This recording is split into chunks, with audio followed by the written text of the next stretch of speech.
Welcome to my second scrapbook process video titled You Are My Happy. I started this page with the photo and the title, picked an element of the stickers and the two pattern papers.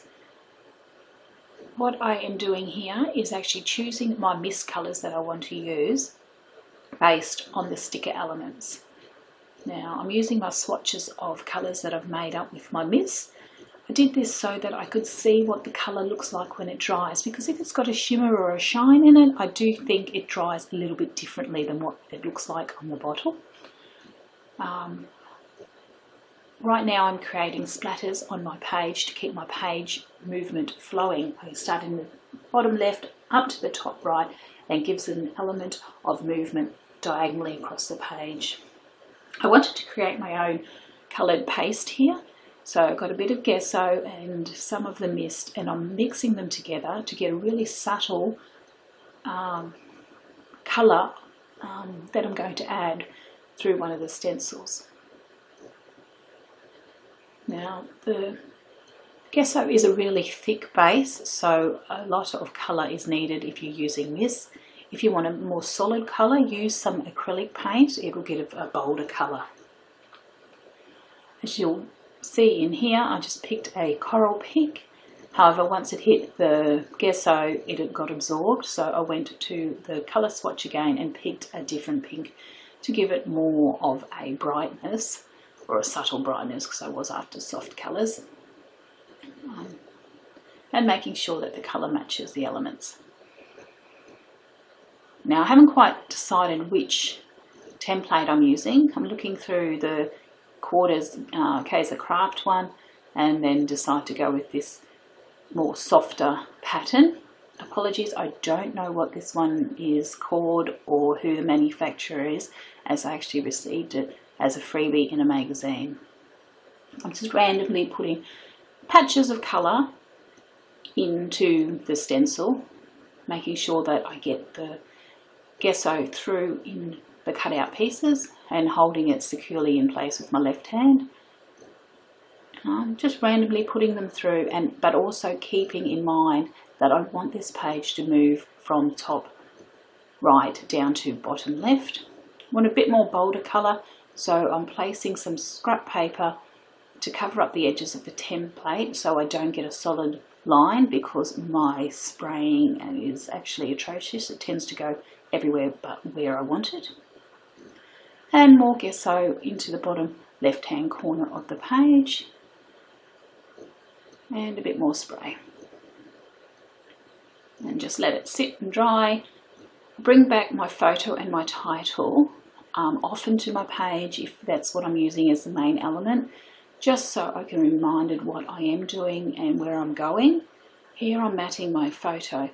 Now because my page, or the background of the page, is a little bit softer and a little bit arty looking, I wanted a soft matte, so I hand cut. If I use the guillotine, I get a really clean straight line, which I don't tend to think matches with an arty soft look. I'm just inking the edges with a grey distress ink to keep the elements all tied together. It just makes the elements feel like they belong when they have a subtle similarity to them.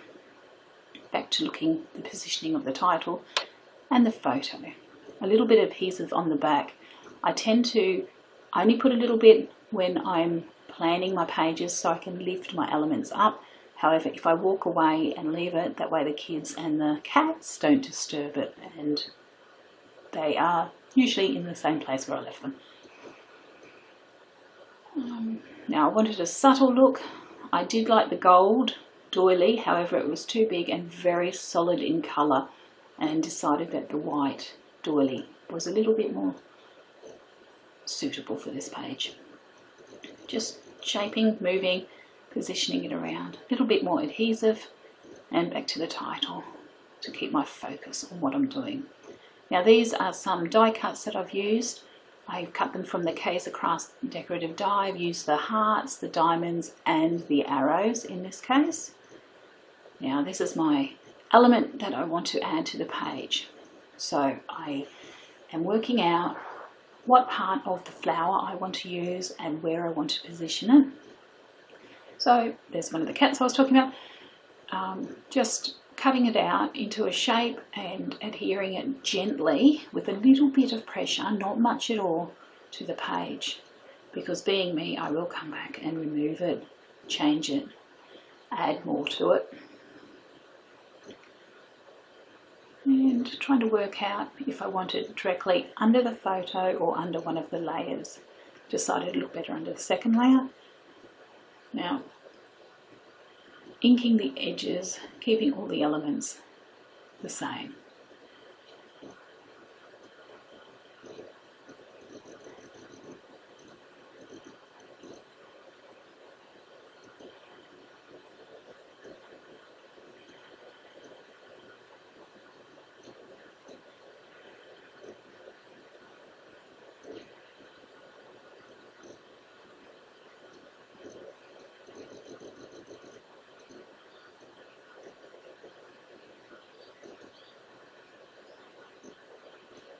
Now when I'm building up a page, if it's got layers like the matting, excuse me, if it's got layers like the matting, I tend to use the matting to build up depth in the page.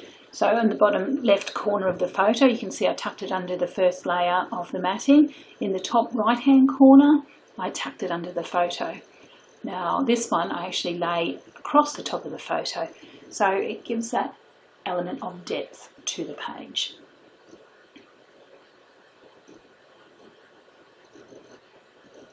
And once again, a little bit more.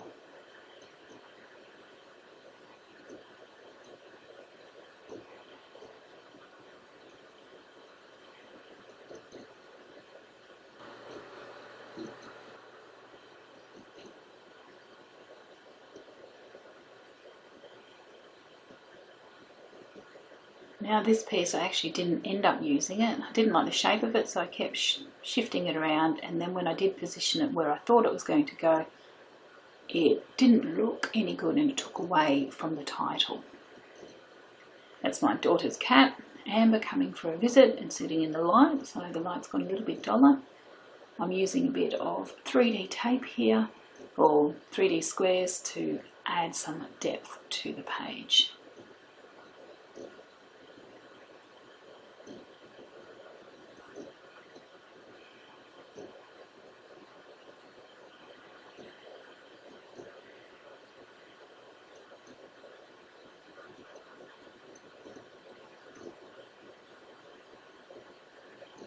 And back to the die cuts. Just randomly placing them, putting them down where I think they might look good. Bringing my title back and going for here, I was actually going to start securing them to the page. However, I decided I wanted a little bit more texture, so I went and got my cotton thread, just cutting up into 3 randomly shaped piles. Now I am going to use the rule of threes, the 3-element rule. So clusters and elements on your page, if you put them in areas of 3, it helps to tie the page together and gives your eye focus. So I'm just putting the thread behind each one, and because they are still quite sticky, I didn't secure them down very much at this stage. Come back, and I'm using glossy accents as my glue because it actually spreads on really thin and is quite slow when it is working and not clogging up. And I'm just putting it on and then sticking down the title. And once again using the glossy accents on the die cut pieces to secure them, because it does dry clear and it is a strong adhesive that it doesn't dry up later on and fall off your page.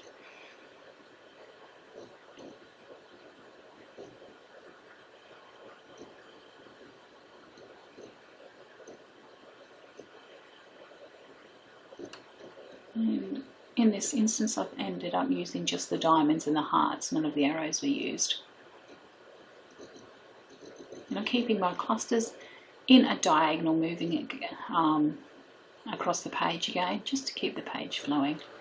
Gone back and picked a element from the Kaiser 12x12 sticker of the camera, and I'm just going to use some dimensional tape and stick it over the top of the flower.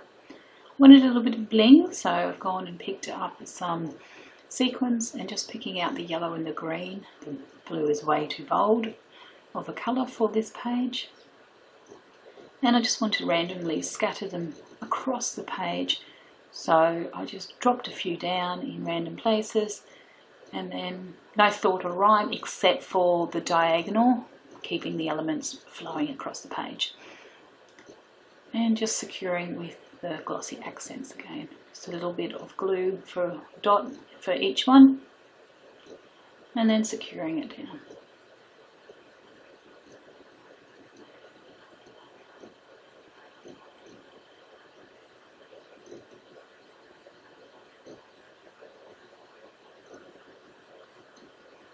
Now, a couple more hearts, because Nanook was my heart dog. And popping them, just 3 little ones across the page again. Now here I decided that I wanted to journal on the page, and I'm going through and picking a colour that I think will suit out of my gel pens, and just testing them on the side of the page. Went to go and write and decided I didn't know where it was going to go. Because I work on my page and have no plan when I'm doing it, I tend to change my mind quite often. In this case I've decided that I'm going to do the journaling, but I'm going to hide it. So I picked a Project Life card. This one was a Kaiser Craft one, and picked it, and then decided that I was going to hide it behind the photo. So here I'm creating a pocket, because it does have all the adhesive on the back of the matting and the stickers are still quite sticky. I want to do a bit of cardstock in that area so that the journaling card doesn't get stuck in there. So I've just put a bit of cardstock through, traced around the elements of the stickers and the matting, and cutting it out. Then I'll secure it onto the back of the photo, the matted photo and the element stickers.